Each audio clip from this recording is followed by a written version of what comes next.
Based on the film, without warning, they never replied. This is the United Terran Coalition heavy cruiser Baltimore of the planet Earth. We are sending greetings to all peace-loving beings in the galaxy. The humanoid Thriven ambassador stopped struggling and looked up at the view screen. Repeat, this is the United Terran Coalition cruiser Baltimore. We wish you everything good from our planet. It is our procedure to meet first contact with communication of your own. We mean no harm. The insectoid captain nodded to their communications officer. This is the interplanetary race's starship Nostalgia. Do you understand this transmission? The humans never replied. This was the first exchange between the Federation of Interplanetary Races and the United Terran Coalition. The Federation warship had been summoned to gather information on the war between the Thriven Republic and the Coalition. The Coalition had appeared out of nowhere on the edge of Thriven Republic and immediately opened fire. The Thriven immediately demanded military action from the Federation, but they weren't a highly thought-of nation, and there were other businesses to attend to. War was a dirty business after all, and they'd just come out of one 10 years before. The Coalition wasn't invading anyone else anyway. What was the big deal? Nevertheless, they did have a job to do, and the Nostalgia's battle group was dispatched to investigate. The Thriven had lost a few colonies, after all, and they needed to be sure there weren't any sapient rights abuses. They'd met with a Thriven government official who briefed them on the situation. Not that it was very useful. In the words of the Nostalgia's Altavel captain, they lie through their teeth as a way of greeting. The Federation weren't saints by any means, but no one particularly liked the Thriven. There was little they could do about them, though. They had a potent fleet, and no one felt like dealing with them. It would cost too much. Even what few bits of truth that could be gained from the Thriven were valuable, though. Truth be told, nobody knew anything about this coalition except the message they sent to the first Thriven craft to meet them. We, the United Terran Coalition, the people of Earth, greet you. Humanity has a message for you. If you can look into the seeds of time and say which grain will grow and which will not, speak then to me, who neither beg nor fear your favors nor your hate. They'd taken 3 colonies by the time the Nostalgia made it to the Thriven border. Their orders had changed. They were to intervene and immediately put an end to the war. The only Thriven military vessel to escape the initial carnage returned to base soon after the Nostalgia arrived. It delivered a second and final message. Humanity has a message for you. To beguile the time, look like the time. Bear welcome in your eye, your hand, your tongue. Look like the innocent flower, but be the serpent under it. The Thriven ambassador told them the Terrans were irrational and refused all communications. They didn't know them. They didn't know what they looked like. They were strange in their behavior. Not too unusual, just a little note. They didn't bomb or invade the planets they took. They simply destroyed or occupied the orbital equipment and moved on. A fleet remained to guard each colony. Captain Ornat, the Nostalgia's commander, was thankful for that. Fear wasn't a war crime, after all. It saved the paperwork. He brought his battlecruiser to confront the nearest Terran flotilla he could find, to approach them as an independent party and find out what was going on. That certainly ruffled the Thriven's feathers, if they had any. The bipeds were ugly things, mammalians without scales, feathers, or exoskeletons. Ornat never understood how they made do without his race's mandibles. He thought with some idle amusement that if they looked anything like his people, perhaps these humans were just disgusted by the Thriven. Curiously, the Thriven ambassador grew more and more nervous the closer their ships came to human territory. Ornat knew the Thriven were hiding something. They always were. But this was the first time he'd seen one concerned rather than arrogant.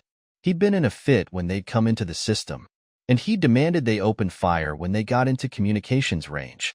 And then the ambassador froze when that alien voice crackled from the speakers. Ornat spoke to the Baltimore and opened a dialogue. The humans were not willing to pull out of Thriven territory, naturally. They were surprisingly gentle with the Federation ship, despite their initial messages. Ornat wondered if they'd realized the depth of their mistake, or were creating a false sense of security. There were more details that Ornat found curious.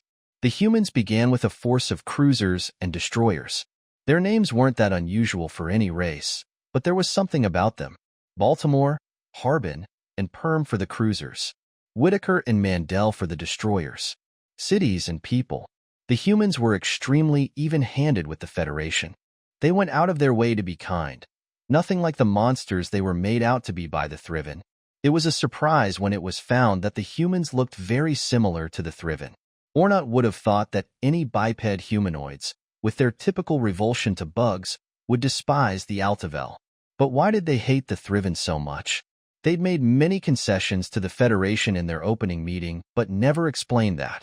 It got to the point that during their initial face-to-face diplomatic meeting, the captain asked their ambassador bluntly, "Why do you hate the Thriven? What did they ever do to you?" The human ambassador fixed the quadruped with a smoldering gaze. From his small, immobile eyes, "We're at war." "Yes, but why?" "Ask them." Ornat got only a bewildered answer from the Thriven ambassador. The human's gaze only worsened. "We do not quarrel with the Federation. We are kind to everyone we contact, so you have the chance we never did. But we will not stop hunting them until their homeworld falls." "The chance you never did?" Ornat asked. "What is this about? You didn't communicate. You didn't hail them. You just sent cryptic messages. We've been at war for 200 years. But you said you only made it into space 50 years ago." The human nodded. "I did." He placed a data recorder on a desk. All human representatives in the room turned to look. A scratchy, yet presentable audio recording played. As the Secretary General of the United Nations, an organization of the 147 member states who represent almost all of the human inhabitants of the planet Earth, I send greetings on behalf of the people of our planet. We step out of our solar system into the universe seeking only peace and friendship, to teach if we are called upon, to be taught if we are fortunate. We know full well that our planet and all its inhabitants are but a small part of the immense universe that surrounds us, and it is with humility and hope that we take this step. The human smiled strangely. It was some sort of pleasant memory. Then a terrible squeal came through the speakers. The voices were different, recorded with another sort of microphone. There was no formality, there was nothing but impromptu statements. Desperate statements. Panicked voices washed over one another. Reading hundreds of large objects, too many to track. "This is Houston. Houston, do you read? London, do you copy? We're going to try and stay on the air, but we've detected impacts in major cities. Washington, come in. St. Louis, come in. This is Houston. Houston, do you copy? Baltimore, this is Houston Control. Come in, please. Canaveral, this is Houston. Do you read? Come in, please." More speakers entered the channel. It was stitched together from different sources. Some read off numbers and tracking data, others reported observations, and some just called for help in a litany of languages. London. Terrible devastation. Reports Berlin has been destroyed. Obliterated. Washington, please come in. This is the Nimitz. We just saw. Total lost on emergency. The recorder hissed sharply, and one final voice came through. ISS to Mission Control. Come in, please. Where are you, Houston? Come in, please. The recorder squealed. Isn't there anyone on the air? Anyone? Isn't there anyone out there? The human ambassador pulled out an old-fashioned piece of paper. We reached out our hands. We reached out our hands in peace and friendship, and the first thing they did was hurl asteroids at us. We defended ourselves when we could barely even tell if it was a ship or another asteroid, and their response was to try to take out our capitals. And when we defend ourselves, they destroy our world. 3 billion died in the bombardment and billions more followed. And we've spent centuries just getting back. He narrowed his gaze at the Thriven.